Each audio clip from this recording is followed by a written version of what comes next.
To kick things off, I've asked Keith Carlson, our board chairman, to open the event as he's making his way up.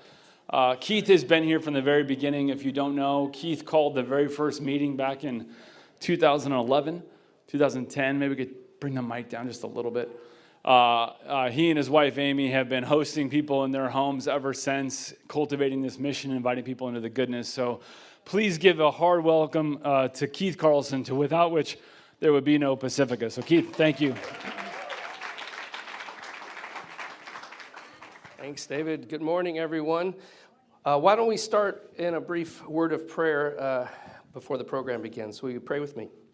Lord, we thank you, a chance to be together, this great community, this fellowship that you have created around the school. We pray for the school, that it would flourish and grow as the year goes on, that we would be spared from undue adversity, and that the children would flourish in their classrooms, in their faith life, on their courts, on their stages, on their fields, in the ocean, all the things that they're doing, but most of all, they would grow closer to one another and their community as well as to you, their guiding light and love of life. We ask for a blessing on our administration and faculty, that they would run this race with endurance, and that they would have wisdom and love, grace and truth to impart in our students' lives. Thank you so much for the work that you are doing, the work you have done, and the work you will be doing as we move forward. In Jesus' name I pray. Amen. I had the same pocket square on as my photo. Can't be over-coordinated with these people around here, you know. Hey, welcome. Thank you all for being here. It's supposed to be around 200.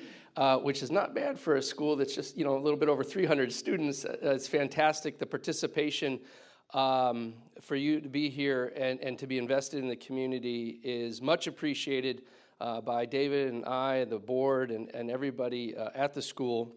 And I want to quote, let me back up. For those of you that were at the dedication right across the plaza here, about a month ago, right around a month ago. If you weren't here, one demerit. If you get one more, it's Saturday school, so start showing up for stuff. But for those of you who were here, you maybe heard my youngest daughter, Charlotte, who's now a senior, a.k.a. my last Pacifican. Moment of silence. Yeah, thank you for the O. That's good. She, on her first day of school or so, was coming in with Will, who's now in college, and he was a junior at the time, and maybe a little bit nervous. And so she, at dedication, quoted Will, quoting me, which was, with Pacifica, the more you put into it, the more you're going to get out of it. I would like to now channel that up to the next generation, the parents. I think the same thing is true for all of us. You, by definition, are showing up because I see you right here. But there are a lot of other things beyond just the coffees that we would really encourage you to continue showing up for. We have such a great P3 program where parents are involved all over the place. We have a lot of sports events. We have theater. We have all sorts of great stuff. But I've said this time and time again, so if you've heard me before, I apologize. But the thing we didn't know 12, 13 years ago when we started meeting in conference rooms to put it together is that it wasn't just going to be an excellent school, but it was going to create a community around the school for all of us, not just the kids. I think they have a great community of young people too, but they're also surrounded by this older cloud of witnesses, and we all get to be friends in this journey. You don't want to have that go by in a blink of an eye, because if it takes a little while, before you start showing up, now your kid's a junior, and all of a sudden they're off to the races like that. So just an encouragement to dive into the community that has kind of grown up. And if you have any questions on ways you can do that, of course, David O'Neill and Kathy Mellert and others are always around to say, hey, how about this? How about that? Which is a lot of fun. To the freshmen and sophomore parents, if you've got kids that have already moved through, you know what I'm about to say is true. It's going to go very, very quickly. I would take advantage of every opportunity, both provided by Pacifica and those provided by moments of silence without AirPods in their ears, when you actually have the window open for human communication. take advantage of them. It's hard to force them, at least with my kids. They will tell you, Dad, you're forcing a conversation. We don't want to do that. But if not, the window's open, put the phone down, turn the TV off, and have the conversation, because it's precious few, in my experience, freshmen and sophomore. Juniors and seniors, parents, you're done. That's it. Sorry, no. It's what I just said to the freshman and sophomore parents times 2. It's going to go even faster, and really just try to dive in. The moments might be quantitatively less, but qualitatively they are more, because these people who were so young just about 45 minutes ago are now joining us in adulthood, which those of you who have been through one of our graduation services know we welcome them into that as peers. And that is just a blink of an eye away. I'm saying that as someone who's had a kid or two at the school for 10 straight years, and this is the last one. That's a very fast 10 years. Unfortunately, it has aged me a decade because of how math works. So with that, encouragement and thanks. Keep coming further up, further in, and thank you for what you've done already to make us who we are and to allow us to keep growing. With that, let me turn the microphone back to the fearless leader, David O'Neill. Thank you, Keith. It's always a dangerous thing to have to follow Keith. So, hey, thanks for your leadership. For those of you who, I don't know if I've shared it, we had a board meeting, our board retreat a month ago, celebrating the beginning of our 10th year. And for 6 hours, all we talked about was, hey, how do we ensure that the next 10 years doesn't lose the goodness of what we created in the first 10, right? So at the board level, yes, there's fiduciary responsibilities. Yes, there's the thing in front of us. Yes, there's our future vision. But most importantly is how do we can maintain and cultivate and breathe new life into the thing that's most important, which is the mission. So as we usually do, we'll start with the mission. I'm going to give you retreat highlights. We're pretty secretive about the retreat, and for various reasons. I'll walk you through that again. Give you parent survey results, talk about our current operational plan, changes towards mentoring and formation, which is a holistic, multiple-year approach, and then a special gift and what that is. So as we know, Pacifica is guided by its founding mission. We have this thing called the continuum, and so Pacifica, it starts with our purpose. Pacifica Christian is a liberal arts high school devoted to teaching young men and women, your children, to think critically and wisely. Now, critically, everybody says we teach thinking critically. There are different ways to do this. I'm going to highlight a few of those as we go on today. But teaching young men and women to think critically and wisely, instilling heartfelt joy and interest in learning, which, by the way, takes a lifetime. Right now, they might look at it as a mercenary thing, like, seriously, another book, another BOD, are you kidding me? It takes time. Instilling heartfelt joy and interest in learning. By the way, the number one way we do that is by who we hire, right? We bring joy, even when they can't do it. Like, we invite them into things that they can't see or do for themselves yet, while encouraging lives of faith, character, and service to the glory of God. The key word there is encouraging. Yesterday at our deans and directors meeting, we also opened with the mission, and we talked about time and how time is required to encourage and invite young people into these things. And there's a ton of tension because time is a precious resource of which everybody wants some of. So we are constantly talking about that. We celebrated our 10th year at the dedication. Here's a recap. And can we drop the lights down to that one? Today is a very important day for our Pacifica students. As a community, we are celebrating a passage into a new phase of life for each individual. We give thanks to God for His provision and look ahead with hope to His continued blessings in the future. We present these students before the Lord now and commit to support them in their journey ahead. Class of 2028 and transfers, welcome, and we invite you to love this place as much or more than we do. This is our call to think and live well for the upcoming school year. You are freed to be truly known and truly loved as you really are. The real you, not the fake you, not the image that you project out into the world. You won't have to hide. You won't have to pretend you're something that you're not. You'll just have the satisfaction of doing everything like you were made to do it. And you will discover your joyful place in the grand drama of salvation. Friends, our entire lives are an opportunity for worship. God made you for His glory because He loves you. This year, Pacifica's 10th year, let us live out our mission and encourage one another to live lives of faith, character, and service to the glory of God.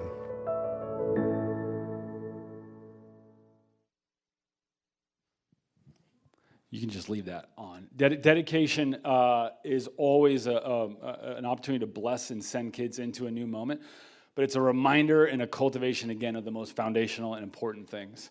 So I'm getting ahead of myself. It starts with our purpose. It comes to life in our culture. We ask good questions. We learn from others. We assume the best. One of the most difficult things I think we ask young people and us to do. Pursue balance, which, by the way, if this is an aspiration. If your son or daughter has a goal that requires a great deal of output, balance, unfortunately, in many respects, isn't possible. So I just have to say that out loud. Like, if you have certain goals, they have certain goals. In this time and age, balance is very difficult. And so there's things that we do. No test on Monday, right? No quizzes, generally, hopefully, on Monday. Which means if they're doing enough of their work and being proactive and using their time, hopefully they can have Sunday as the Sabbath or a family day, depending on how you do that. That is possible. That is possible if you're disciplined. But again, pursuing balance to the best of our abilities, failing forward. We talk about failure probably more than almost anything else because we want kids to fail, to take risks, and then acting with conviction and compassion, a special focus for us this year during an election year. We have to believe things and believe them with our whole person, and we have to have compassion and love for those with whom we disagree. People are the same in the sense that they are made in the dignity and image of God. Ideas do not have that same value, and so they must be disputed, talked about, argued, debated as we seek what is true and good and beautiful in the world. So let us hold to that this season, especially in election season. Ideas are for discussion and to be considered and pushed against and evaluated and then held on to, but that is not their person. Their person is a person made in the image of God, full of dignity and value. So it comes to life in our culture. It's formed in our practices. The liberal arts and sciences cultivates human flourishing, relationships anchor formation, curiosity drives conversation, education is fulfilled in service, which our whole lives are an act of worship, right? You can put these things in there. Learning blooms in connected and dynamic spaces. I want to share another story with you of a young lady that I think was formed by these 5 outcomes over 4 years at Pacifica.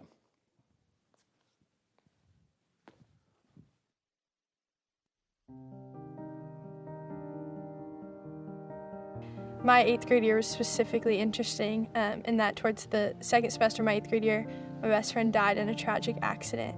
And then a few months later was COVID. And so I came into Pacifica with a loose hold on what was real and what was constant. And I was discouraged and just unsettled. I was a part of the tennis team all 4 years, and my freshman year was the team's first year of existence. We got to start a bunch of new and fun traditions. And so when we got to our junior year, we had 2 seniors who'd been a big part of the team in its formation. And we were trying to figure out a way to celebrate them that also brought the team together to start a new tradition. And so we decided to make them dinner. We split up tasks. Some people made a beautiful menu. One girl made flower arrangements, and we set them this beautiful table. We had some guys that we were friends with who had a band come and play live music for these 2 girls. And made them a 3-course meal. And it was such a fun balance of celebrating those 2 seniors, but also being together. And then my senior year, last year, the underclassmen of the team surprised us and had a picnic dinner for us that was similar and had one of their friends playing acoustic guitar in the background. And it was such a beautiful moment of community, being able to create something good that continued on past us. We were reading Dante's Paradise, and it was a tale of heaven. And we were discussing what about heaven is, first of all, so good and also so hard for us to fathom. And our teacher, Reverend Butler, suggested that maybe the quality of heaven that made it so unique was that it was the ultimate thing that was the most real and more real than anything we could ever experience.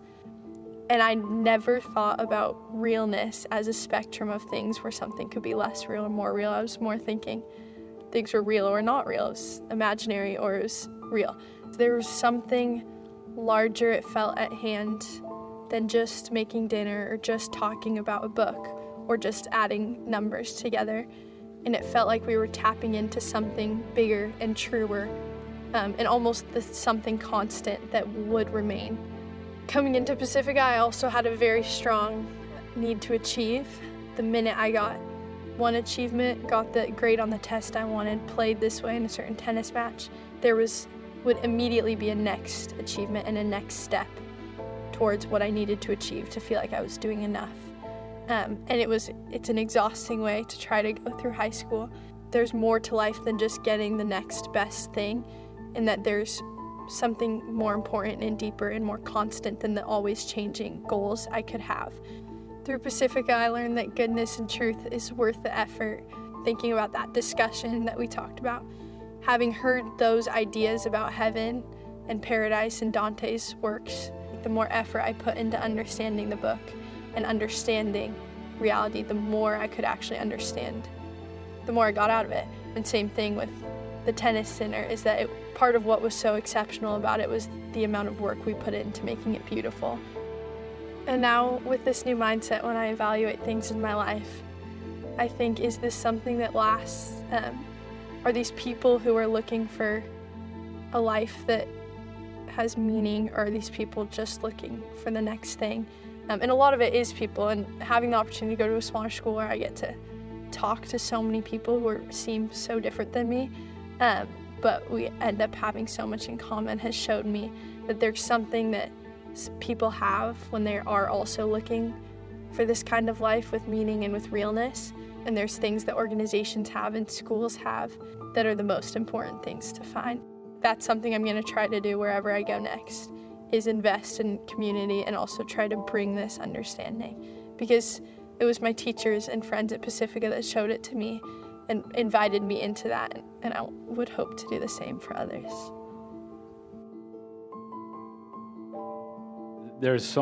Yeah, you can clap for her. There's so much she said that was so good. I mean, she's taught me so much, but the thing that really resonated with me in this one is we give our kids a lot of content, and the content isn't always the thing. It's what the content has the capacity to do inside of us and to form us. And the thing I love most is she's like, I have a vision now of what to go look for. They're all going to leave your home, and one of the things we're doing is like, what are they looking for when they go out there? And what should they or ought they be attracted to, and what should they run from? Now, it begins with our purpose, comes a life in our culture, is formed in our practices, and encourages, because we can't control an outcome. We know this as parents. Encourages the Pacifica person, somebody who is a contributor, hopefully thinks well, can create original work and add value in an integrated disciple, knowing what they love, the ordering of those loves, having thought about, should I love that thing? What shouldn't I love? A connector, someone who can see the value and goodness in other people and places and things, and somebody who makes decisions in an ethically thoughtful and ordered way. Now, we start the school every year with a season of invitation, right? So we spent about 6 weeks really working hard, and if you're a new parent, you've felt maybe the exhaustion of that. I believe in time and intensity is how you build community. And so, we start off with our freshmen and transfers. I forget what this day is called, but they go bowling and they get to know each other, eat some pizza. We invite them over to the dedication, and this year we threw a big party after dedication. Then we start school with New Triton Day, where all the freshmen and transfers just get to come take a breath on their own without all the upperclassmen, and then the upperclassmen then come after that. We have First Fridays, where we shut the school down in a half day and then have some fun. And then Mr. Clark over here challenges me to a duel. Listen to what he says. I'm saying headshots are fine. Headshots are fine. 3, 2, 1,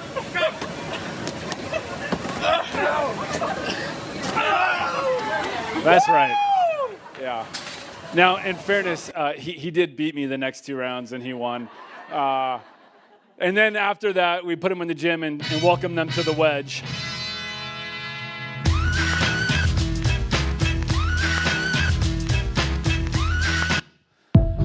The next week starts official invitation week where we're drafting kids into houses. Drafting kids into houses. I'm gonna get back when I feel like. Don't give me this. Don't give me Once they learn their house, they make our campus look like a mess. Well, we love it.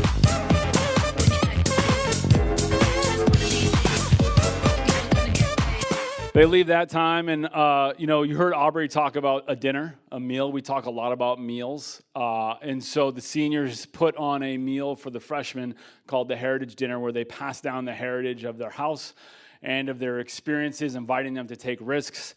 It's a ton of work. Both Kelly Nunn and Andy Miller are here. They're in the background and the front ground of all of this work. Ladies, thank you for all that you're doing.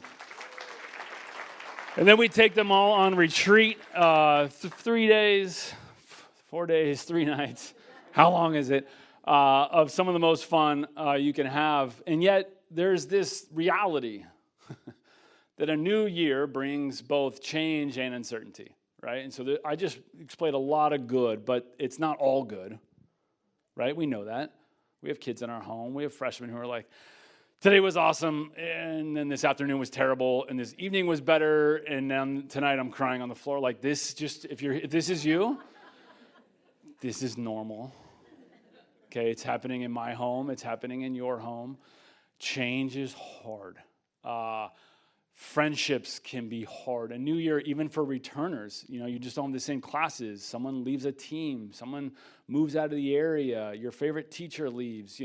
Things change. And young people are not built around change, and we believe consistency adds value to their life, and yet part of what we're teaching them is how to manage change. And so something we've been talking a lot about recently is, hey, high school is a season to cultivate grit and anti-fragility. This is the last 4 years before they leave their home, your home, and we're seeing generations now of young people who don't have this. They have no grit, they're very fragile. They can't overcome challenges. And so I've been bringing different things to us. And so, hey, I'm going to bring a few things. If you don't agree, I'm giving you something to hold on to, something to push off from, and something to come back to. Parenting is very personal, and there's many different ways to do it. And yet, I do think we need to help our kids grow up. And so Jonathan Haidt, who we've all been hearing a lot about, I brought a lot of research to you last year, or at least last school year. He wrote a book before he wrote The Anxious Generation called The Coddling of the American Mind. He was at NYU at the time, and he was seeing this change in college students. And so he did a bunch of research with a guy named Greg Lukianoff. And the summary of their book was this: 3 things that young people believe that they ought not to believe. 1, what doesn't kill you makes you weaker. Too many kids believe this. Way too. Can I be honest? They believe it often because of the way they're parented. Sorry. I'm including myself in that. Always trust your feelings. Also a massive issue of our time. I always tell my girls, your feelings tell you how you feel. And that is legitimate. I'm not going to take that from you. That is legitimate. They don't tell you what to do next. Often when you make your next decision based on how you feel, you will make the wrong decision. At least I do. And your feelings aren't always based on reality. Is that fair? It's based on something that happened, but it doesn't mean you have every piece of information. It doesn't mean you have complete understanding. Back to assuming the best. Assuming the best is tied to conquering your feelings. Integrated disciple or decision maker, an ordered love means that when I don't feel it, I still say this thing is more important than this thing, and so I'm going to do it. If our obedience to Christ is only when we feel it, we will not be obedient to Christ, right?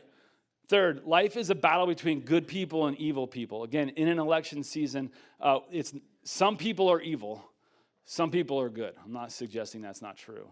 Most of what we're talking about are bad ideas and good ideas destroying or creating human flourishing, right? And so this idea that we can't really engage or have civil discourse because that's a bad person and that's a good person, it's like, well, no, that person has adopted ideas that I think don't do well for them or others, and I want to invite them into another way of thinking, another way of living. All right. So he goes on to talk a lot about this. These examples don't perfectly line up, but they're helpful. Kids need to take good risks. This is why we talk about failure. but good risk taking is important, and they need to experience adversity. If your child is experiencing this right now, it is good for them, and I'm sorry. Yeah? But you talk about raising a child, an anti-fragile child. Yes. And you make some bold claims in this book, one of which is right here. You claim that this merry-go-round playground spinner is the greatest piece of playground equipment ever invented.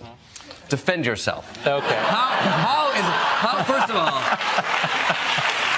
While I have no citations to prove my claim, the psychological thing I'm trying to get at there is thrills. This is something I talk a lot about in Chapter 3, that kids need to play, but they especially need risky play. Kids literally need to face risk. If you don't give them risk, they'll find a way to get it. They'll climb up on walls. They'll climb trees. If they skateboard, they'll skateboard downstairs. Kids need to have some actual risk. And so, yes, you're right. A swing set, a teeter totter, if it's really big and you could come crashing down, there is risk. And why are you trying to hurt these kids? Well, because you have to put kids in a situation where they can get hurt, because only then do they learn every day how to not get hurt. And what we've done since the 90s is we've put them in places that are so safe, there's no chance to get hurt, which means they don't learn how to not get hurt. The human program of evolution is kids face risk, they're a little scared, they have to be a little scared, they overcome it, and then they're more confident the next time around. And that's the path to adulthood. But we stopped that in the 90s. We said, no more of that. We're going to keep you overprotected forever, and then we're going to send you to universities like mine where you're coming in still not ready for independent. All right, so the next part of this is that this goes to the technology, social media side. There's this belief that you can teach this through virtual means, and the data is very clear. Tension, hardship, adversity in a technological world doesn't create anti-fragility. The data is not there. It has to be in person. You have to look somebody in the eye and say, hey, I didn't like that. That didn't feel good. You have to go through these things in a real world, and the virtual doesn't exist. This is him talking to a millennial blogger about this reality, and I think her ending statement is pretty telling. So this is an open question. This is a very important psychological question. This is a question I used to get a lot because I wrote a whole book about how we're overprotecting our kids called The Coddling the American Mind. And yet here I am saying we need to protect them more online. And people say, aren't you being hypocritical? And I say, no, because we've vastly overprotected them in the real world where they need lots of experience. We've underprotected them online where terrible things can happen to them as young children. So we need to get the balance right. The crucial psychological question here is, does anti-fragility work in the virtual world? So anti-fragility refers to the fact that when you have conflicts, when someone teases you, when you're excluded, you do get tougher and stronger. Now, it hurts at the time, but you do learn to handle it. And this is why it's so important for kids to have unsupervised playtime. We don't want playground monitors saying, oh, no fighting, no running, So kids do need setbacks, criticism. They need all, not too much. I'm not saying but just like they need to be exposed to it, just like our immune system needs to be exposed to dirt and germs in order to grow. And some people say, well, but can't, like, if you're publicly shamed online, doesn't that make you tougher? And and this is what, I know that when it's happened to me, it makes me just gun shy. It doesn't make me tougher. It makes me just much more wary about saying anything. I feel like I'm walking on thin ice. When I talk with young people, I hear the same thing. And I used to ask my students, if you are publicly shamed and it goes big, if that happens a few times, does that make you not care anymore? Like you say, I've been through this, I don't care. Or does it make you more like, oh my God, again, and overwhelmingly students have said that it makes them more gun shy, more like walking on thin ice. So maybe these boys were different. And the whole TikTok world was commenting like, oh, wow, they're taking it well.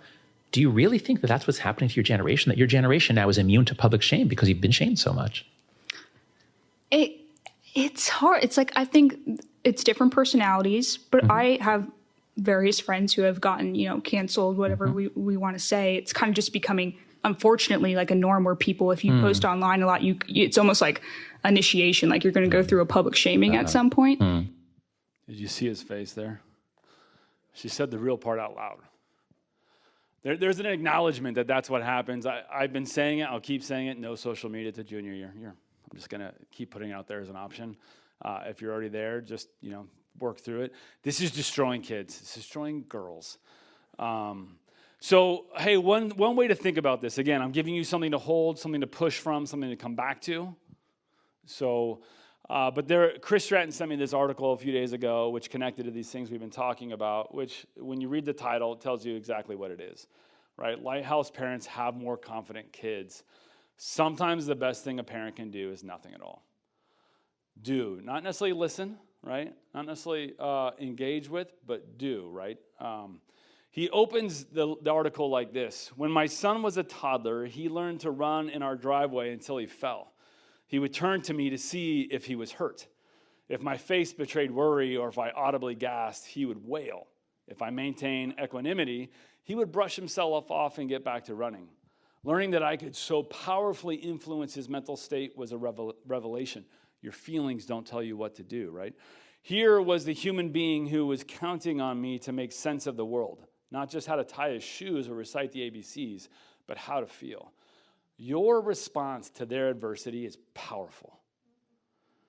You need to fight to bring an unanxious presence to their challenge and uncertainty, to be a consistent person. So in what this article goes on to say, here's my 4 summaries of it. Over-involved parenting styles, we've heard these. Helicopter, which means you're just constantly over the situation to protect it.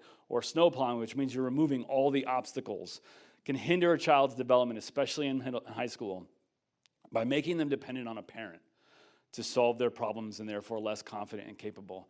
And by the way, as a parent, that makes us feel good. It makes us feel valued, like we're doing good things for our child in the moment. Such over-involvement undermines their ability, however, to build independence and resilience, which are crucial for long-term success and the joy of them leaving your house. Lighthouse parents offer a middle ground approach to parenting, where they guide their children like a lighthouse, providing a stable, consistent source of direction, but allowing them to navigate their own paths. Lighting the way, go this way. That's where the goodness is. That's where the freedom is. Let's go that way together. 3, letting our children face challenges encourages resilience and decision-making skills. As long as we solve their problems, they'll never think they can do it on their own. They just won't. And they won't ever take the initiative, most of them, because why would they? They don't need to.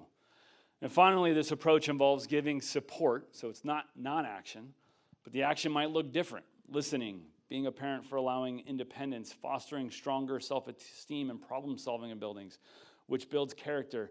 Maybe the first thing you do is you ask a question, and then you ask another question.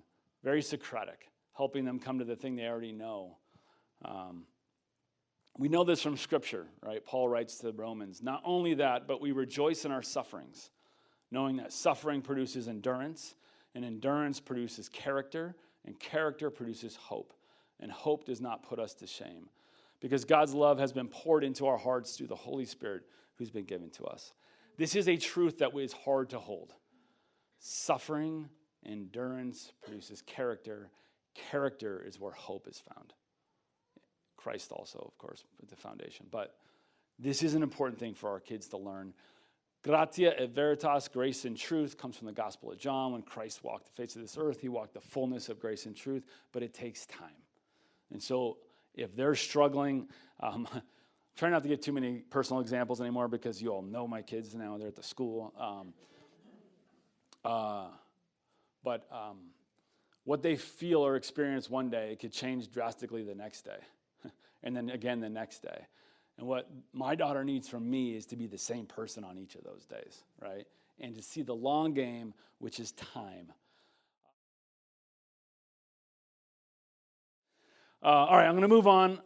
Cultivating community and trust and respect in partnership with families, colleagues in the church. We're all in partnership together, so I'd like to bring responses to how you think we're doing to be as transparent as possible.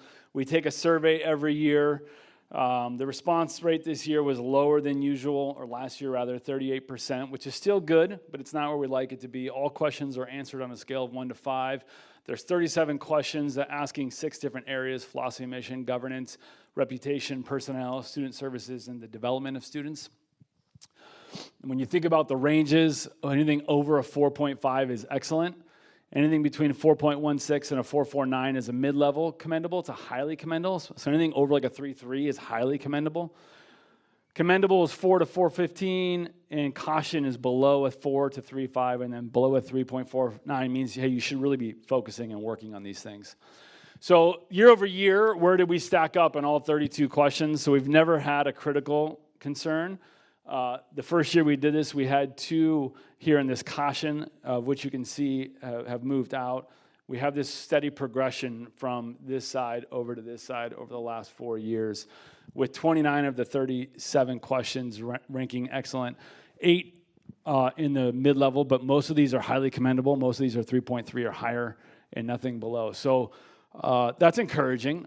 So let's look at what we can continue to grow on even with that feedback, right? So our mean was a 4.64, which is 6.2% higher than all other schools in the range. I think there's 120 schools that we're normed off of around the country.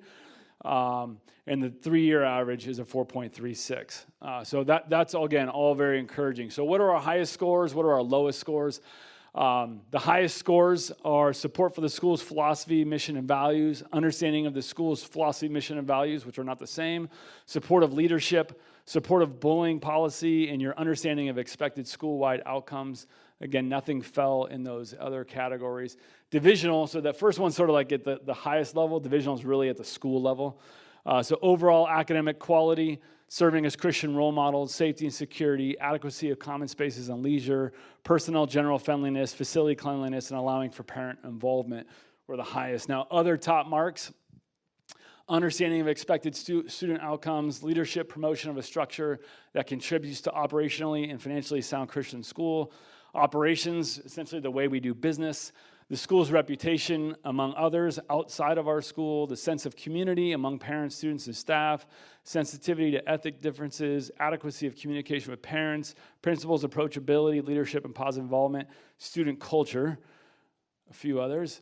Overall excellence in teaching, integration of philosophy and mission and values to the overall culture, supportive schools, dress code, fine arts, athletics, and the development of students. On the development of students, there's 4 categories.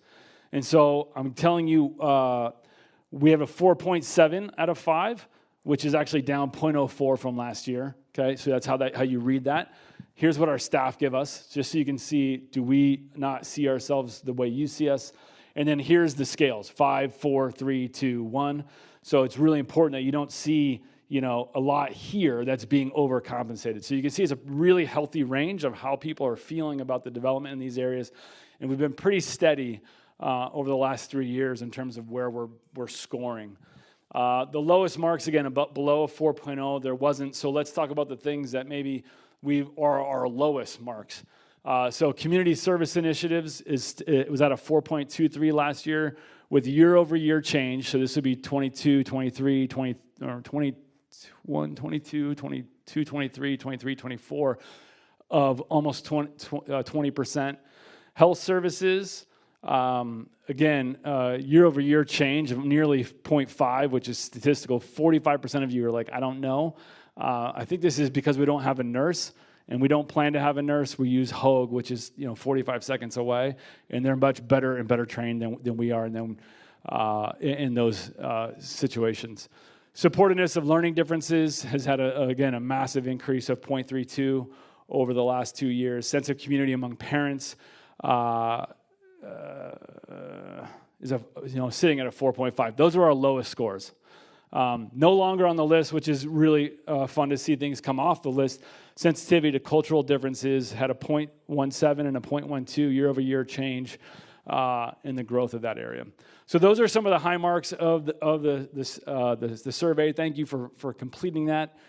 Next week, I think, or maybe you already did, you'll get our strategic plan and our operational plan in the mail. Every 5 years, we write a new strategic plan. This one ends this year, so there'll be a new strategic plan coming out, Pacifica 2030, which is crazy. And then we write operational plans. So some of the highlights for the operational plan this year: expanding our summer at Pacifica, restructuring and revising the Pacifica curriculum course guide. Essentially what we're doing here is making sure that as turnover happens amongst our staff, they can't easily come in and just change what's happening. That we can have continuity and predictability over time, even as people come and go inside of what we're doing. Super important if you want to keep and maintain the rigor and the content of your program. Exploring hosting a summer-fall conference.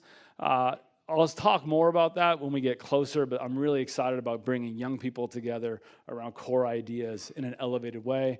And then enhance St. Anne's impact by creating additional informal spaces. We call these middle spaces for Christian formation, discipleship, prayer. Again, not as the church would do, but as a school might do. Community and formation to make room for good things to run wild in the classroom and our relationships, successfully transition Pacifica to a phone-free campus, and launch the Pacifica House system. These two are massive multi-year initiatives, and then continue to improve our freshman and transfer onboarding programs because we don't take freshman year off, right? We want to be a school that gives you what you pay for, which means we're not just babysitting freshman year so you don't transition out. We're giving them the fullness of that experience, which does mean there's a lot of change and tension, and we got to do a better job of preparing them for that. Admissions will partner with various departments to plan outreach events. We really want to be a school for all neighborhoods, and Orange County isn't as organized in this as LA is, right? And so this has not been as easy as possible, and your relationships change, and they change readily and frequently. And so continue to focus on relationships with various like-minded partnerships in the area so that we can best achieve that goal. You know, we give out $1.7 million in financial aid, and we want to be a place where all of us are doing life together, right? 50 years ago, the CEO, the middle manager, the VP, the line worker, and the janitor all lived in the same neighborhood. They all went to the same grocery store. That was a good way to have a society live, and so we want the school to be a microcosm of that. Curate and produce a robust library of resources. This is for the training and cultivation of the mission in our people as people change. Advancing our mission, we want to celebrate well. 10 years celebration has to be foundational to thinking and living well. We are in an accreditation year, so WASC will be on campus in March. They'll be reviewing us. We had a 6-year accreditation. We'll go for another 6-year accreditation. I'm very confident that is what will happen. But that our team, Chris, Ben, others are working tremendously hard on this. And then meet the Pacifica Fund and capital project funding needs to advance the school. As we know, our startup capital didn't start with $40 million. We started with $10,000 in a vision, and we invite all of us to help with those startup costs. And so our annual fund is around $3 million annually until we achieve some of those initial funding goals. Develop a comprehensive master plan. We've done a great job over the last 10 years, but we want to think about the next 10 years. And so what does it look like to continue to think about not only program development, but facilities development and community development over the next 10 years? Collaborate with staff and faculty to publish and update the new 5-year strategic plan, which are like destination roadmaps. It's the lighthouse. I want to be over there in this area of the school, and I want to be over there in this area of the school. You give them clarity and vision and let your best people go create. And then complete the fundraising, build out, and opening of the Triton Lab to transition all of FOF down the street. Anybody? Like, come on. All right. To do this, we've added value to how we do fundraising. If you notice at Pacifica, there's not names on everything around the building. We're not opposed to naming rights, but we're really about inviting people into the joy of what we're doing. So we do need to get a bit more sophisticated on how we do that. So this year we're launching a number of different ways in which we can honor and express gratitude for giving. So the first is the 2015 Society. This isn't new, it's just more known now. That gifts above $2,015 collectively annually are invited to a legacy breakfast in the fall. But all annual giving, whether it's at any level, whatever our capacity is a joy.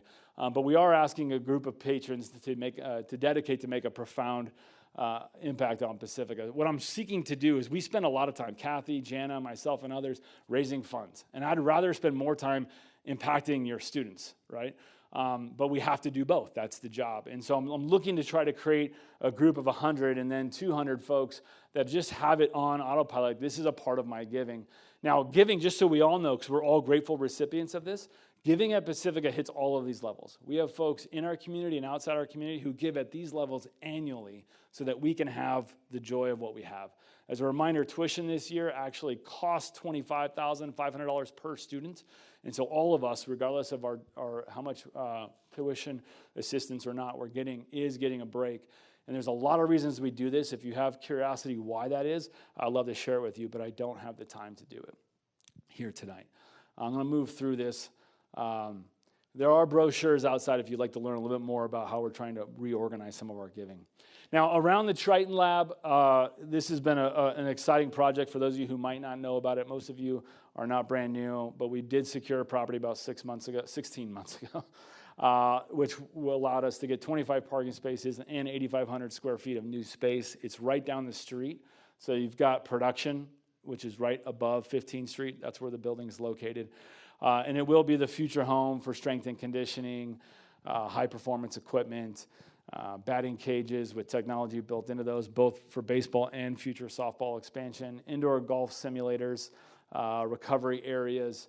But it's been a lot more of a process than we anticipated. Whenever a school goes into a building, the city gets really slow, just say that. So it's taken us 16 months. We were originally told to be a much shorter timeline, where we've been seeking both the necessary approvals and the funds. We plan to break ground once we receive those approvals, and we're hoping for later this fall. We are in the last bit of questions, but you have to get through every department, and then when it takes 16 months, somebody quits, and then you got to start all over with somebody else, But we do hope and anticipate, in the next 60 days, and then it is an anticipated currently 5-month build-out.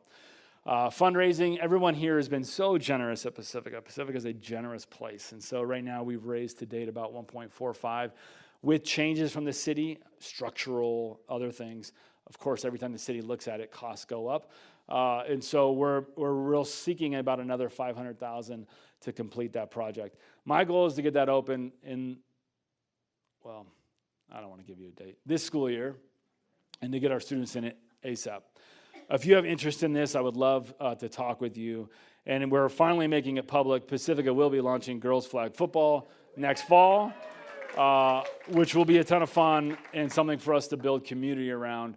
And so if your son or daughter is interested, it is in the fall. And if you have kids who are downline who will be interested, we said it out loud now. So here you go.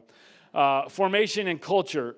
There's a lot to be said here. I think first and foremost, we just want to recognize that taking phones away has been one of the greatest gifts we've ever given to your kids.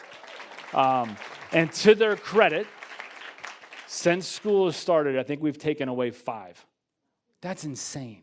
5. If we were to try to do this last year, we took 5 away a period. I'm just going to let pictures speak 1,000 words for us of you don't see phones anywhere. Heads are up. People are looking at each other. They're smiling. Some of them are waving. They are not walking into classrooms dealing with the latest group chat that just blew up and then having to be asked an important question about the meaning of life. They are more present and ready to engage each other than they've been in a long time. Look at those freshmen. Come on, look at those freshies down there getting after it. Study halls. It's palpable. Kids who I haven't seen smile in a long time are smiling. Again, seasons, right? Seasons. There's a lot more play. I had a friend of the school say, whatever you need, let's do it. Let's increase play. Let's increase fun. Let's make this awesome. And that person funded the development of the brilliant branding around the houses, all the experience of the houses, the flags, the banners, all the games, the lockers. Now, you might be asking, why do lockers? Why are you still going to do lockers? Like, it's working. You don't even have to take it away. 2 things. 1, predictability, sustainability. This group's bought in. We spent a lot of time and energy prepping this. We can't do that every year. We got to talk about something else with them. 2, all the data is very clear. If I can just get that device over there and they're over here, the positive results of this goes up 4 to 5 times. So we haven't even begun to experience the full benefit because the thing is still on their person. All right? Some fun moments. There's always the piano playing, but now we've got, I don't even know what that thing is. Beto, what is that? Do you know? I don't know. The other day, though, yesterday, I watched 30 minutes of arm wrestling. Like 30 minutes. They were just I've never seen this before. So I asked them to recreate it. This wasn't it. There was actually 50 kids there. Oh, did they already wrestle? And then I got challenged. Look at his face. He can't believe it. What just happened? The old man with the bald spot. Let's go lefty. Oh. He wants it. He wants it. Oh. I love that young man. He's such a good dude. At the end of the day, by the way, I haven't been asked to do that ever. I was embarrassed. I thought for sure I was going to lose. We want your children to flourish, and it's a desire. We can't force it. You can't force it. All we can do is do our best to create the conditions for flourishing. So just so you know the history of this, 22-23, our board said no more of bring your own device. We've got to get these things more locked down so we're not creating so much tension in their lives or your lives. They put up almost $200,000 to do that outside of the annual fund, right? That was a massive gift. And so we took iPads and changed that reality, which is, by the way, the only reason the phones are doing anything is because the iPad didn't replace it. And then with that, we spent a year thinking about how do we form kids and how do we get back to our staples, eating with them, talking with them, engaging with them. And so we relaunched the houses. If you want to know what house I'm in, it's St. Mark's. And then we are constantly talking about how to increase unstructured play. It sounds weird, but teenagers need this. They are the most watched generation. From the day they were born, you put a camera on their crib, and they haven't had a camera off them since. Everybody is watching them. Everybody is giving them some sort of feedback, and they know it. So this goes back to the anti-fragility. Like they just don't know what to do if someone's not watching them or applauding them or thanking them or picking them back up. So we need to figure out how to do that. We have a lot of ideas. We're not quite there yet. This might not hit some of you the same way it hit us, but we just took four days, 3 nights, and had a 5-hour delay. And we had no panic attacks. To know how big this is, you had to be with us in 2022 after the pandemic, where it felt like every 30 minutes somebody was falling apart. I'm not saying it was easy for everybody. Okay, you might have had some hard stuff, but nothing known. Nothing where like there's this contagion freak out going on with people in pockets. Like kids are getting healthier. So let's double down here. Mentorship and play. This is some of the things that we're really excited about. So we talk a lot about structured proximity and shared experiences. When we were 45, you didn't have a choice. You had to be around us and with us. It just wasn't a choice. At 350, it's different. So we have to structure your proximity. We have to say, hey, you all have to come be here. We're not going to force you to go involved, but we're going to force you to get in the space, because if you're in the space, I can look you in the eye, I can invite you. You can be encouraged or invited by your own just sort of observation. That looks like more fun than what I'm doing right now. And so how do we create structured proximity and shared experiences? So every teacher this year around the house has got their own handbook. And this handbook outlines so many different things about our houses. One on shared experiences and house games, but also on the mentoring side. And so what we've done now, if you haven't picked up on it, is we took advisory groups. I met weekly in groups of 12 to 13, and we're super ineffective, to meeting every other week at lunch over a meal. And so now your sons and daughters will eat lunch with an adult, having a meaningful conversation 18 times a year and 72 times over high school. People ask me, how do your kids do in college? I say they crush it because they're so used to hanging out with adults and having adult conversations. They are unlike anybody else. Keith was just here. His son's at Notre Dame, and he's in a very difficult major at Notre Dame. He's like, Dad, kids, sophomores at Pacifica can do what the juniors in my class right now cannot. Your kid will be prepared. I hear it over and over and over time. Over 4 years, they're going to experience 4 different mentors while remaining with that same small group. So they're going to stay with that same small group of kids, which is good because they're going to hurt each other. And they're going to figure out how to work it out. And they're going to sit across the table like, you talk bad about me and I have to engage you. Yeah, that's how it goes. You're going to have to learn to love people who aren't always nice to you. The scripture is very clear on this. And this is where goodness comes from. Not running away. Staying at the table. So they'll have 4 different, now mentor lunches, what does this look like? House mentors and mentor lunches provide an opportunity for grade and gender specific, so these are 9th grade girls, 9th grade boys, to have meaningful conversations about life, faith, while building strong relationships. Listen, you don't have to be a Christian at Pacifica, and so these things are strongly and distinctly Christian. We try not to hide, but we want to be very open with you of what it looks like. So I'm going to show it to you, so you can be like, hey, if I'm glad my kid's being discipled, or I'm glad that my kid has a place in a room that maybe isn't as comfortable, right? And not everything is about the faith. It's about a lot of just growing up. So they meet we have a 2-year curriculum, and so they'll have the same questions twice over 4 years. So they'll revisit every question 2 times. Once as a freshman, once as a junior, once as a sophomore, and once as a senior. So we'll introduce a theme, time for personal reflection, and then student engagement during those lunches. So let's just look at what they are. We meet every Monday as a staff. We all bring our handbooks. David Woods or somebody else will walk through the theme. We'll write ideas for how we might bring this to life in our own life with them, or how we might be able to engage it in them. How do they bring this out of them? How do they begin to talk about these things? Here's what, second meeting, was that this week? Yeah. No, this was last week. All right. So the theme is good risks. The whole idea is like, hey, we want to take good risks. What does this look like? So the scripture in the quote that guide sort of the discussion, for this reason I remind you to fan into flame the gift of God, which is in you through the laying on of my hands. For God gave us a spirit not of fear, but of power and love and self-control. Love, power, and self-control, really important. Far better, Theodore Roosevelt, far better it is to dare mighty things, to win glorious triumphs, even through checkered by failure, than to take rank with those poor spirits who neither enjoy much nor suffer much, because they live in the gray twilight that knows neither victory nor defeat. What is the question? What is a good risk you have already taken or feel like you should take during retreat?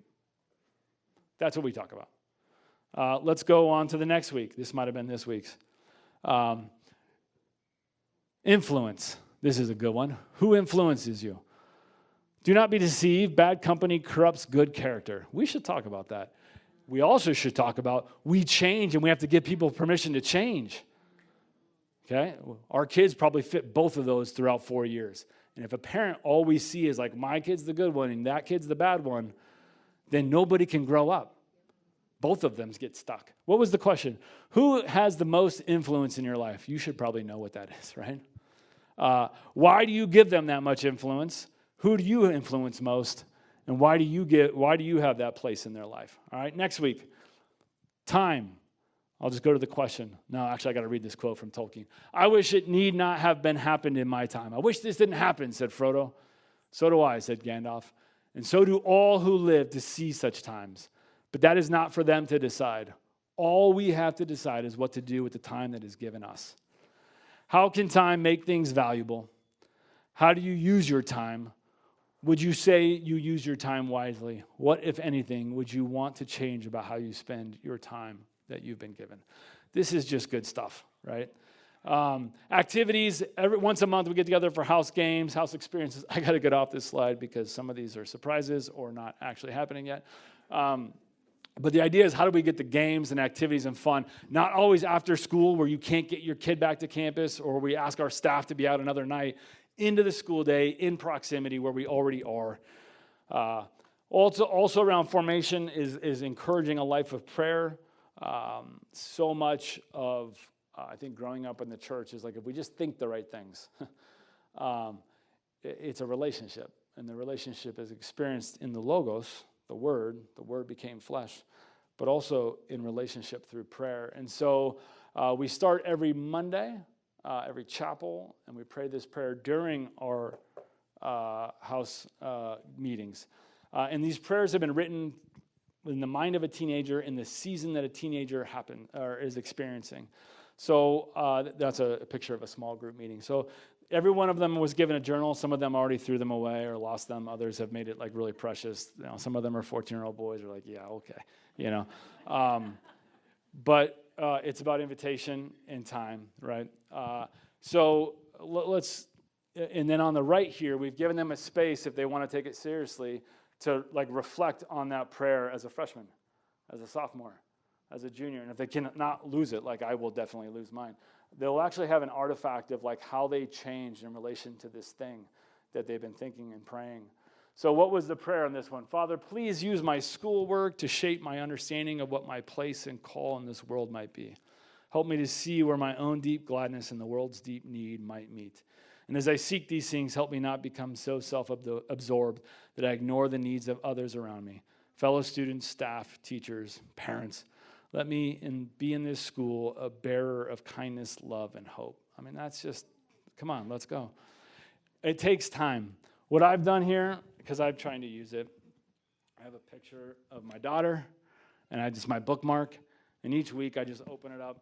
And so this one I asked, Lord, help me to see things and people, especially my daughter Hadley, as you see her. Because sometimes I just see her the way I want to see her. It takes time. This is a story about a young man. This is my last story. I know I went a little late today. About the value of time and how it changes you over high school if we can stay consistent in the good things. My personality as a freshman, I remember being very just shy all the time. I didn't really take many opportunities to go out and try new things. I was pretty reclusive, but I always sort of had this curiosity about this school and these people and how they could impact my life. One of the major moments that I really stepped out of my comfort zone was playing piano for the open mic night at Pacifica. And as a freshman, you can imagine that's a pretty exciting and scary thing to do. I remember being so happy and in my element when doing it. It was definitely a risk I had to take, but I came out a better person, and I came out recognized as this new guy who had this ability. And I think it was definitely worth it to take that jump. I remember after I played, there were people getting up and doing covers of We Didn't Start the Fire, just totally giving it their all. I think people realized, as I did, that it's just better to be open. Another area of growth for me at Pacifica was the class discussions. I'd say in class discussions, that fear sort of remains in high school. Depending on the book or the piece of literature that we're talking about, it can often feel super scary to try to discuss something so complicated. By knowing that you're in an environment that encourages speech, and debate and openness, it really gives you the opportunity to feel like you're not really alone in that, and that you can say what you think. And the best, I think, conversations have sprouted from that. Newsies was the school play for the spring. It was the spring musical, and I'd heard about it from a couple of other people, but I really didn't think I was going to do it. But I remember getting a text one night from a friend saying that they thought that I was going to auditions, and I realized maybe I should go to auditions. And so I talked to the theater department head the next day. She told me to come back for callbacks. So I did, and I got cast as a pretty significant role in the play, which I was nervous about to begin with, but it was such an opportunity for me to be so passionate about something. On the opening night of Newsies, we were doing great. It was going very smoothly. Leading up to the second act, there was a big old fight scene. I twisted the wrong way, I think, my body, and I dislocated my knee. It was the second time it's happened to me, but especially in a new scenario like that, it was hard to recover from that. At least I thought it would be. But I remember sitting there on the floor with my dad by my side and some of the teachers, and they asked me if I wanted to go on and if we wanted to continue the show. I was just sort of overcome with this desire to finish the play, not only because I knew that not only me, but everybody had worked so hard on it, and it was such a gift for me to be a part of. And I remember thinking to myself, what's the best possible outcome for a situation like this?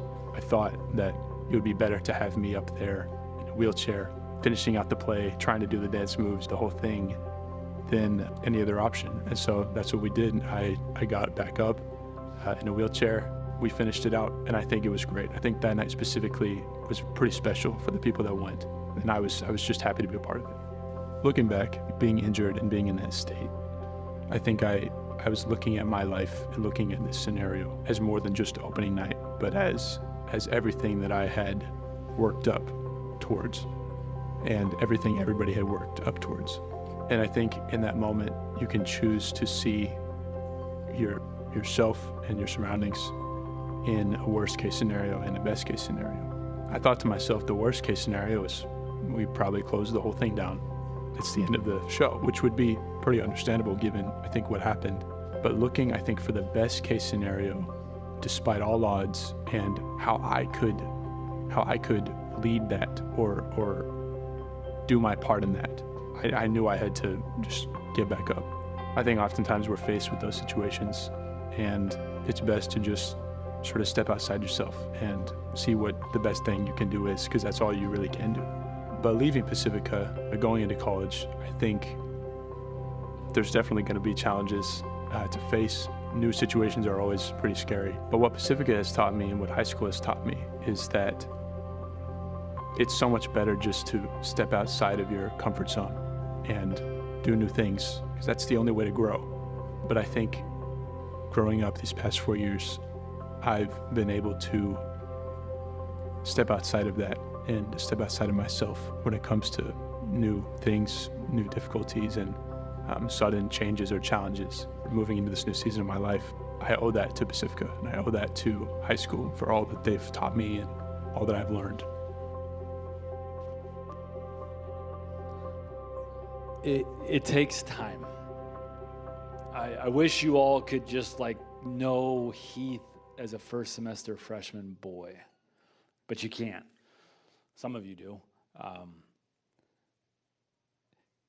Grace and truth over time can change people's lives. So come hang out with us some more. Parents and Pedagogy, October 17th.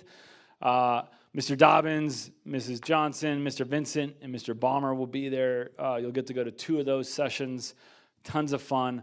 I would ask everybody go to Hamlet. Let's celebrate the fact that our kids do the hardest stuff. It's really powerful when we all are cultivating this kind of community. So Hamlet is the end of the month. And then middle of next month is Bring the Rain. Bring the Rain. We're playing Edison High School at Vanguard's brand new gym. I think we're the first event to be in that gym. So you're going to want to come and get a technical foul with us. Hey, friends, thanks for being here. Thanks for going a little long. We'll turn the lights on. Please drink all this coffee and take it home. God bless you and your children. Until next time.